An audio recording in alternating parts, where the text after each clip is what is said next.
여러분, 안녕하세요. 오늘 영상에서는 정몽규 시대의 종말을 선언하는 충격적인 소식을 전해드리겠습니다. 정몽규의 시대가 이제 끝났다는 이야기 상상하셨나요?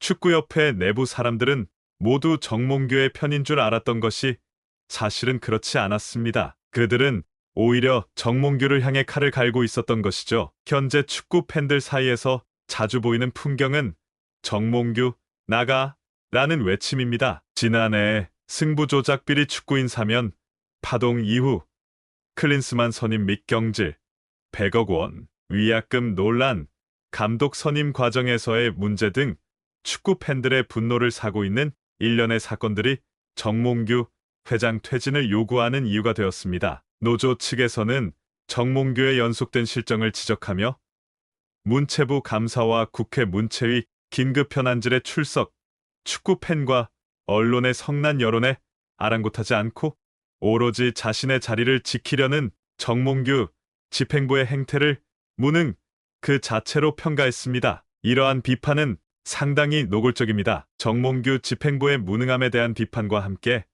정몽규 회장은 조속히 위기의 축구협회를 수습하고 남은 임기를 마무리해야 한다는 주장이 제기되었습니다. 정몽규의 불출마 선언이 한국 축구의 위기를 수습하는 첫걸음이 될 것이라고 말하고 있죠. 현재 정몽규가 계속 논란에 대해 아무런 조치를 취하지 않는 것은 마치 딴 세상에 살고 있는 듯한 느낌입니다. 열심히 일한 직원들은 감사장에 불려나가지만 집행부는 나 몰라라 하고 젊은 팀장과 직원들만 희생양으로 만들어 놓고 있습니다. 중요한 결정을 한 사람들은 뒤로 숨어 있는 상황입니다. 노조는 정몽규 집행부의 연속된 헛발질을 보면서도 상식적인 수준의 수습을 바라는 마음으로 상황을 지켜보았지만 여전히 수습되지 않는 모습에 더 이상 할 말을 잃었다고 밝혔습니다. 축구협회의 일반 직원들은 결정권이 없었고 위에서 시키는 대로 했을 뿐이었는데 알고 보니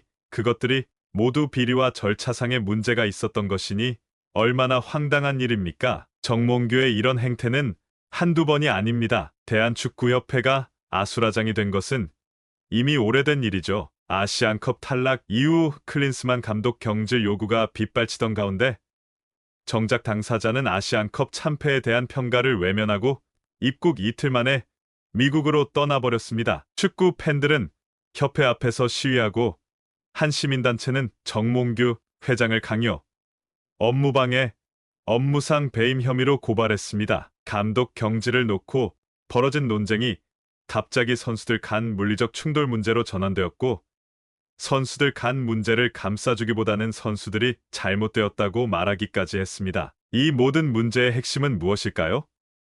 결론부터 말하면 이 모든 문제는 정몽규 대한축구협회장 한 사람 때문에 벌어진 것이라고 봐도 무방합니다. 선수들 간 불화와 충돌은 저절로 가라앉을 수 없으며 감독도 결국 정몽규가 임명한 것입니다. 클린스만 선임 당시 전력강화위원회는 다양한 인물을 놓고 고민했지만 결국 개인적 친분이 있는 클린스만을 회장이 임명했다는 이야기가 돌았죠. 따라서 이 사태의 책임을 물어야 할 단 한 사람이 있다면 그것은 바로 정몽규 회장입니다. 승부조작 축구인들 사면은 대외적 명분일 뿐 정몽규가 12년째 회장직을 유지하기 위해 비리 축구인들을 포섭하려 한 시도로 볼 수 있습니다. 그러므로 한국 축구를 망치는 인물은 클린스만이 아니라 클린스만을 임명한 정몽규입니다. 그렇다면 정말 클린스만이 훌륭한 감독인데 왜 한국에서 제대로 실력을 발휘하지 못했을까요?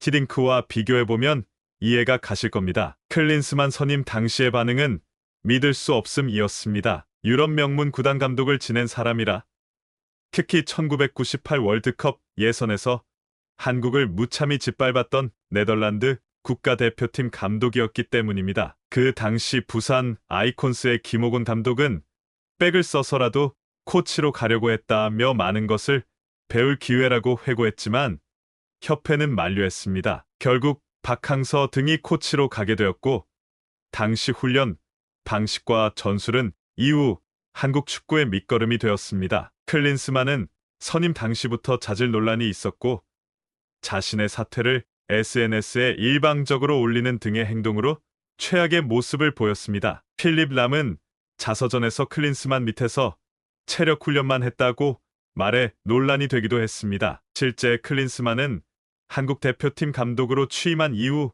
아시안컵에 이르기까지 아무런 전술, 전략, 작전을 보여주지 못했으며 손흥민 등 해외파 선수들에게 의존하는 비판을 받았습니다. 오죽하면 1980년대 축구가 훨씬 조직력과 전술이 있어 보일 지경이었습니다. 히딩크 감독은 선수들 개개인의 성격과 심리를 파악하여 팀 전술을 운영했으며 대표팀 선수들을 단숨에 제압했습니다. 수직적 위계 질서를 개선하고 이탈리아와의 16강전에서 다혈질로 유명한 토티를 퇴장시키는 등의 전략을 통해 성공적인 결과를 이끌어냈습니다. 축구협회 노조는 12일 성명서를 통해 정몽규 집행부는 이번 임기를 끝으로 협회를 떠나라며 연속적 헛발질, 한국 축구의 참사, 위르겐 클린스만 선임 및 경질, 100억 위약금 논란, 감독 선임 과정과 절차 등